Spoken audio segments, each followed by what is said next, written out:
There seems to be a mad rush among the opposition parties to extract the political mileage out of the Sambal saga.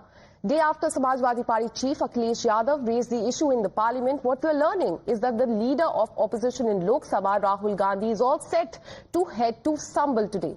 He will be accompanied by 5 other Congress MPs from Uttar Pradesh, and significantly newly elected Wayanad MP and his sister Priyanka Gandhi Vadra is also likely to accompany the delegation today. The visit comes despite the restrictions on such visits in the violence-hit area that have been in place for a while now, and remember now no leader or any public can visit that area, but this has not stopped the political parties from trying to hoodwink the authorities there. जितने भी माननीय जनप्रतिनिधि है उनसे अनुरोध किया गया है कि 10 तारीख तक वो जनपद संभल ना आए तो अच्छा रहेगा। इसके लिए उनको संदेश भी पहुंचाया गया है और 163 BNSS जो जनपद संभल में लागू है उसके बारे में अवगत कराया गया है। मैं उम्मीद करता हूं कि वो संभल की जो शांति व्यवस्था है उसको मेंटेन करने में हम लोगों का सहयोग करेंगे। Now remember, UPCC, that is Uttar Pradesh Congress Committee, had also planned to send a delegation to Sambal on Monday, but they were stopped by the police. And the next day, that is on Tuesday, a team of Congress leaders finally met with the families there who were made to speak to Rahul Gandhi over a phone call. Now the Congress says that in fact they are in the denial of the permission that is there in Sambal in Uttar Pradesh, and saying that this is an attempt to stop the truth from emerging.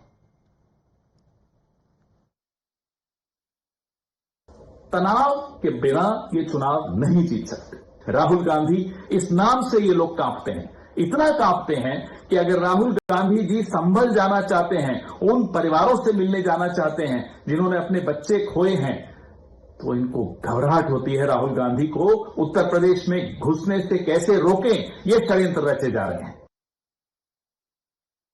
संभल में शांति कायम करने के लिए Samajwadi party और कांग्रेस के लोग संभल जाना चाहते हैं। वहां संभल में जो लोग घायल हुए हैं उनका उपचार नहीं हो रहा है। हम लोग जाकर के वहां पर घायल लोगों को समुचित इलाज का मुआवजा और धनराशि देने का प्रयास कर रहे हैं, लेकिन भाजपा की सरकार हम लोगों को संभल जाने नहीं दे रही है। Now in clashes that left over 20 police personnel injured, not a word of sympathy or solidarity has been expressed for the men in uniform. Now citing this, the Bharatiya Janata Party has called it competitive appeasement, but Congress insisted that it has got its priorities in fact right.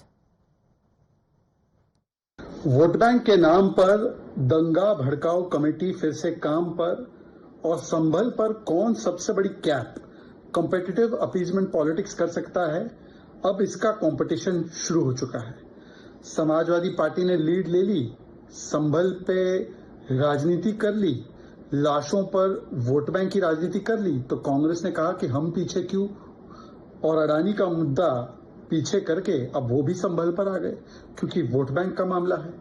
और सवाल तो ये बनता है कि जो लोग इतनी तेजी से संभल पहुंच रहे हैं वो वही लोग हैं जो पुलिस वाले घायल हुए, जिन पर कट्टे चले, जिन पर पत्थर चले, तो उनके लिए एक संवेदना का एक शब्द नहीं बोल पाए।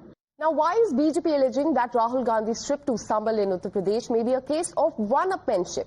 This is because the announcement came right after Akhilesh Yadav of Samajwadi Party ensured that he had brought the matter to notice in the national capital. Here's his charge sheet against the state, BJP and corps, and also the administration of Sambal.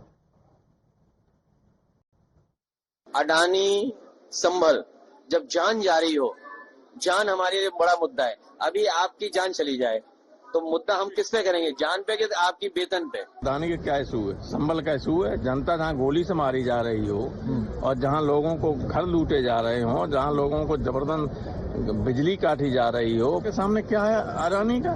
तो Samajwadi party के ज्वलंत मुद्दा, सबसे अहम मुद्दा priority पे इस बार अभी फिलहाल संभल है। नो डाउट ये इशू बड़ा है क्योंकि जनता का इशू है, और अडानी इसलिए क्योंकि जनता से जुड़ा हुआ मसला है।